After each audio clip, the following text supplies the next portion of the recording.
Train چل رہی تھی۔ اس ٹرین کے ایک ڈبے میں موجود کچھ لوگوں میں سے لیٹ کر آرام کر رہے تھے تو کچھ بیٹھ کر۔ اس ڈبے میں کسی قسم کا شور شرابہ نہیں تھا، ہر طرف خاموشی چھائی ہوئی تھی۔ تھوڑی دیر میں اسٹیشن آن پہنچا۔ اس اسٹیشن سے صرف 3 لوگ اس ڈبے میں داخل ہوئے، جن میں سے 2 بچے اور 1 آدمی تھا۔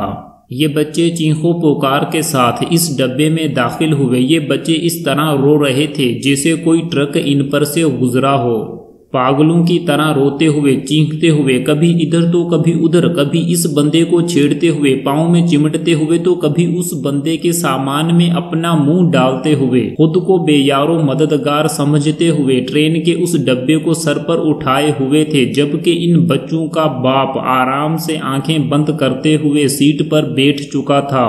یہ سب دیکھ کر اس ڈبے میں موجود لوگوں کا غصہ بڑھتا جا رہا تھا۔ وہ ان بچوں سے تنگ آ چکے تھے۔ ان کو یہ بات ستائے جا رہی تھی کہ یہ بندہ سالا خود آرام سے آنکھیں بند کر کے بیٹھا ہوا ہے، ان بچوں کو چپ کیوں نہیں کروا رہا، ان کو سمجھا کیوں نہیں رہا۔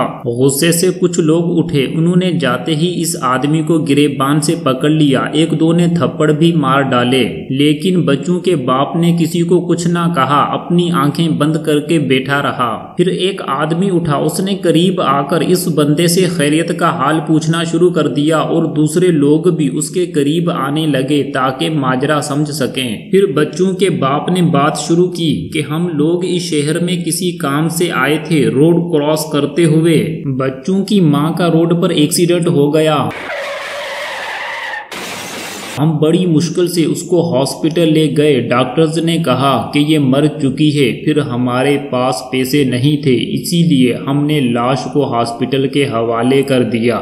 بچوں نے ایک تو ایکسیڈنٹ میں اپنی ماں کی موت دیکھی ہے، دوسرا ہم اس کو وہیں چھوڑ کر آ گئے ہیں، اسی لیے بچے رو رہے ہیں۔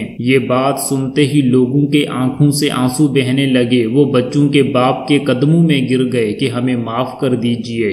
لوگوں کو اپنے پیروں تلے ٹرین کھسکتی ہوئی محسوس ہو رہی تھی، لوگوں کو اپنی حرکت پر افسوس ہو رہا تھا کہ یا خدا، یہ ہم نے کیا کر ڈالا۔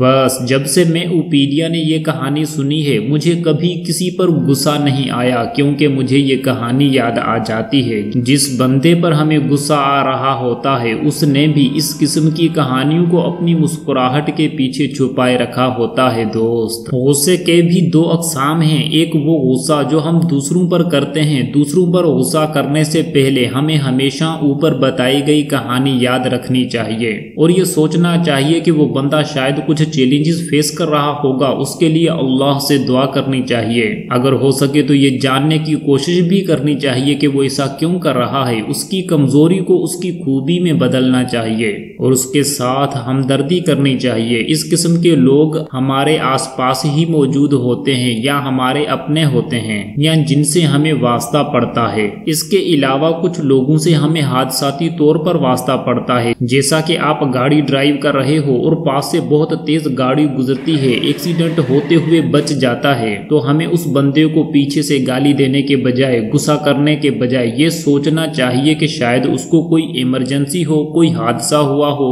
تو اس طرح سوچنے سے ہمیں غصہ نہیں آئے گا، کیونکہ ایسی صورت میں غصہ کرنے سے ہمارا اپنا نقصان بھی ہو سکتا ہے۔ غصہ کوئی فزیکل چیز نہیں ہے بلکہ ایک دماغی حالت کا نام ہے۔ غصے کو ختم کرنے کے لیے یا کنٹرول کرنے کے لیے ہمیں صرف ایک سوچ چاہیے، ہمیں چیزوں کو دوسروں کی آنکھ سے دیکھنا چاہیے۔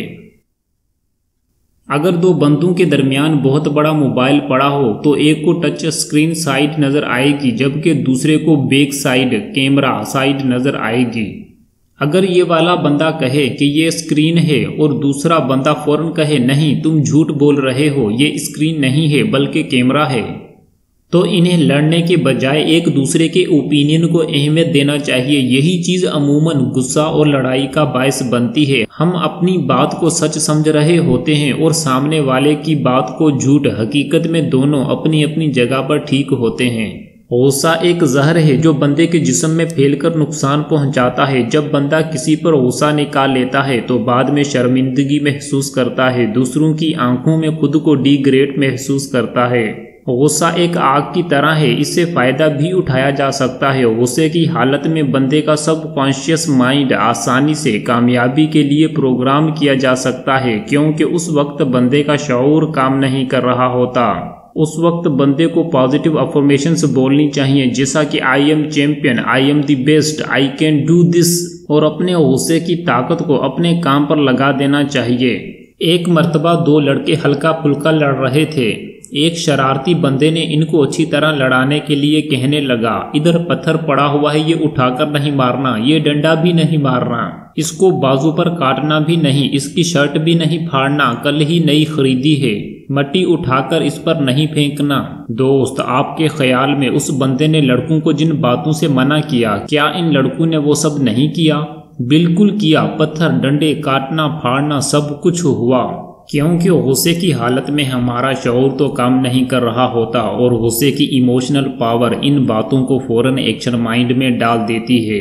یہ تو میں نے پہلے کئی ویڈیوز میں بتایا ہے کہ ہمارا دماغ نو نہیں کو نہیں پروسیس کرتا۔ شرٹ نہیں پھاڑنا والی بات سے نہیں نکال کر دماغ شرٹ پھاڑنے کو مجبور کر دیتا ہے۔ جو لوگ غصہ کرتے ہیں وہ آسانی سے مس یوز ہو جاتے ہیں، کیونکہ کبھی کبھار ان کی باتوں کو ریکارڈ کر لیا جاتا ہے، یا فوٹو کھینچ لی جاتی ہے، یا خفیہ ویڈیو بنا لی جاتی ہے۔ ایک کرکٹ کے کھلاڑی کو بہت غصہ آتا تھا، وہ کھیلتا بھی بہت اچھا تھا۔ ایک مرتبہ وہ چھکے پہ چھکا مار رہا تھا تو ایک بندے نے پاس سے گزرتے ہوئے اس کو گالی دی۔ کھلاڑی ہائپر ہوا اور فوراً آؤٹ ہو گیا۔ پھر یہ کھلاڑی اس بندے کو بیٹ سے مارنے کے لیے بھاگا۔ اب کیا ہونا تھا، جو ہونا تھا وہ سب ہو گیا۔ ہر بندے کو چاہیے کہ خود کو ایسا بنائے کہ جب تک وہ خود نہ چاہے اس کو غصہ نہ آئے۔ ہر ماحول میں، ہر سچویشن میں خود کو ٹھنڈا رکھے، اپنے کام سے فارغ ہو کر ان سب کو ٹھنڈے دماغ سے سوچ کر پچھاڑے۔ یہ تو چھوٹی موٹی باتیں ہیں، مگر چھوٹی سی بات سے غصے کی حالت میں بہت بڑا خون خرابہ بھی ہو سکتا ہے، اور یہ بھی ہو سکتا ہے کہ اس کی ہر چیز تباہ ہو جائے اور وہ جیل میں دال کھانے پر مجبور ہو جائے۔ اگر کسی بندے نے کسی کو ڈنڈا مارا، اس نے تو ایک مرتبہ مارا، لیکن اب یہ بندہ اپنی سوچ میں خود کو بار بار مارتا ہے۔ اس بار بار ڈنڈا مارنے کا ذمہ دار کون؟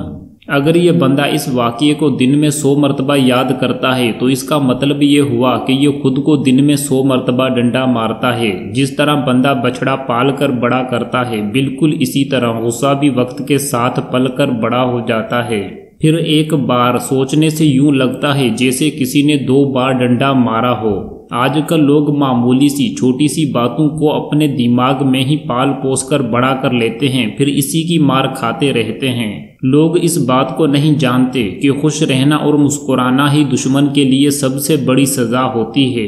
اگر کوئی بندہ کوئلہ اٹھا کر دوسرے کو مارتا ہے، دوسرے کو لگے نہ لگے لیکن خود فوراً جل جاتا ہے، بالکل اسی طرح غصہ بھی بندے کو خود کو جلا دیتا ہے، جبکہ جس پر غصہ کیا جاتا ہے کافی بار اس کو پتہ بھی نہیں ہوتا۔ ماچس کی اسٹک کا سر تو ہوتا ہے مگر دماغ نہیں، اسی لیے تھوڑی سی رگڑ سے خود کو جلا لیتی ہے۔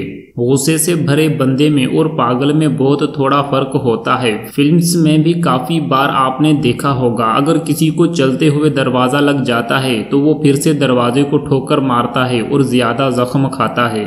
غصے پر کئی ساری سائنٹیفک ریسرچز ہو چکی ہیں جن سے پتہ چلا ہے کہ غصے کے فوراً بعد کے 2.5 یعنی 2.5 سیکنڈ بہت خاص ہوتے ہیں۔ جو بندہ 2.5 سیکنڈ تک خاموش رہا وہ غصے کو کنٹرول کرتے ہوئے شعور سے سوچ کر اچھے سے رسپونڈ کرنے میں کامیاب ہوگا۔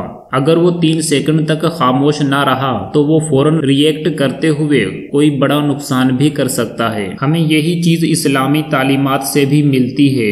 آپ صلی اللہ علیہ وسلم نے ارشاد فرمایا، غصے کی حالت میں اعوذ باللہ من الشیطان الرجیم پڑھیں اور خاموش رہیں۔ اگر کھڑے ہو تو بیٹھ جاؤ، اگر بیٹھے ہو تو لیٹ جاؤ۔